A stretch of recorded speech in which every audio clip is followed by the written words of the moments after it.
안녕하세요. 듣기만 해도 이해가 되는 과학, 청해하는 과학의 청해쌤입니다. 우리 친구들은요, 혹시 뉴스를 보는 것을 좋아하나요? 뉴스를 보다 보면 더 이상 우리나라도요, 지진의 안전국이 아닙니다 라는 이야기가 들려오고요. 혹은 지진이 발생했을 때요, 어느 나라에서 혹은 우리나라에서도 규모 몇 점 몇의 지진이 발생했습니다 라고 하는 안내가 뉴스로 나올 때가 있습니다. 선생님이요, 뉴스 하나를 가지고 왔거든요. 선생님이 봤던 뉴스였는데 우리나라 경주에서요, 지진이 발생을 했대요. 그런데 그때 안내를 할 때 그 지진을 어떻게 안내를 했냐면 우리나라에서 바로 경주에서요, 5.8 규모의 지진이 발생했습니다 라고 하는 이야기를 하더라고요. 그런데 그리고 나서 각각의 지역에서 시민들의 인터뷰가 이어졌거든요.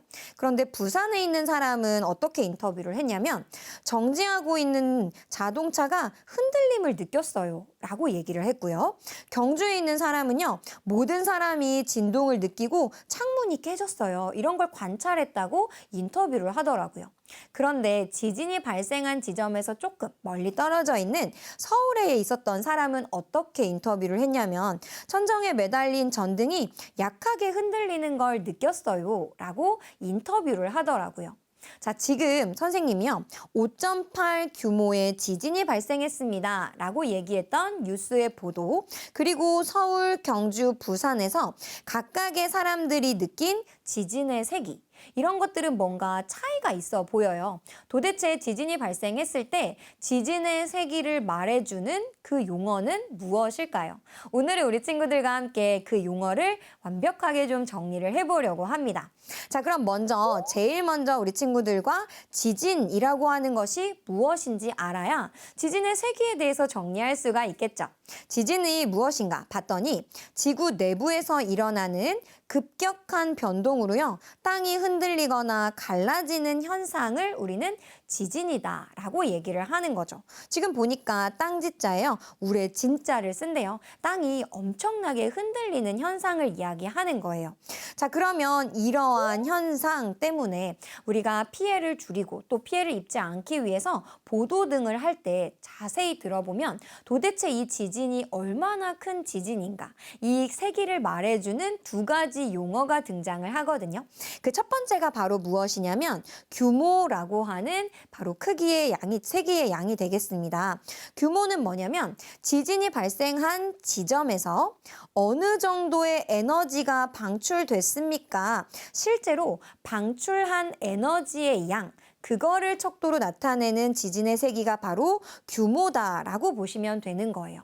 우리가 흔히 이것을요, 아라비아 숫자로 표기를 하고요. 당연히 숫자가 크면 클수록 강한 지진입니다 라고 이해를 해주시면 되는 거죠.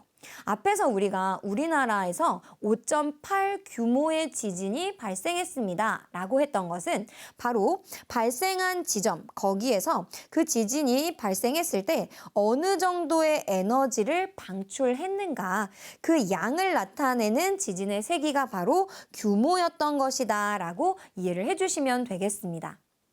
자, 근데 결국 우리가 더 중요하게, 우리가 더 관심 있는 건 뭐예요? 그렇죠.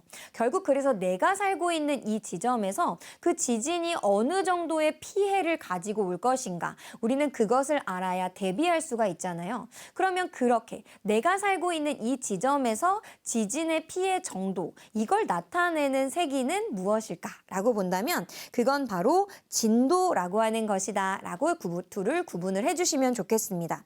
결국 지진에 의해서 어떤 지역에서 땅이 흔들린 정도나 피해 정도를 나타낸 것이에요. 어느 지점에 지진이 발생했습니다. 내가 거기에 가까이 있다면 당연히 그 지진의 피해 정도는 크게 느껴질 거지만 아무리 큰 지진이 발생했어도요, 그 발생한 지점에서 내가 멀리 떨어져 있다면 그게 나에게 그렇게 크게 느껴지지는 않겠죠. 결국 진도라고 하는 것은요, 내가 있는 어떤 지역, 특정 지역에서 그 나타난 발생한 지진에 의해서 어느 정도의 피해가 나타나는가, 어느 정도의 흔들림이 있는가, 이걸 나타내는 것이 바로 진도다라고 이해를 해주시면 되는 거예요. 우리가 진도는요, 로마자로 이렇게 표기를 하게 되는 거고요. 그리고 지진이 발생한 지점으로부터 당연히 가깝다면 진도는 커지게 될 거고요. 멀다면 진도는 작아지는 경향을 가지고 있는 것이다 라고 이해를 해주시면 되겠습니다. 되셨죠? 자, 이렇게 지진의 세기라고 하는 것은 우리가 오늘 같이 정리했던 용어, 규모와 진도로 나타낼 수가 있는데요. 지진이 발생하면 그렇기 때문에 규모라고 하는 것은 일정할 수밖에 없는 거예요. 왜냐하면 실제로 방출하는 에너지의 양으로 지진의 세기를 나타내는 것이니까요. 근데 우리가 두 번째 살펴봤던 바로 진도라고 하는 것은 지진이 발생한 지점으로부터 얼마만큼 거리가 떨어져 있는가, 혹은 지진이 강하고 약한 정도, 혹은 건물의 상태에 따라 이 우리에게 느껴지는 피해 정도인 진도는 다르게 나타나는 것이다 라고 이해를 해주시면 되겠습니다. 그래서 우리 친구들이 이제 파동이라고 하는 것을 공부하게 될 때 결국에는 이 지진의 세기라고 하는 것에 있어서 이러한 규모와 진도라고 하는 용어를 가지고 학습으로 우리 친구들이 잘 이어가셨으면 좋겠습니다. 자, 그럼 우리는 다시 한번 규모 그리고 진도에 대해서 정리하면서 오늘 용어 정리 마무리 한번 해보도록 하겠습니다. 지금까지 선생님은요, 듣기만 해도 이해가 되는 과학, 청해하는 과학의 청해쌤이었습니다.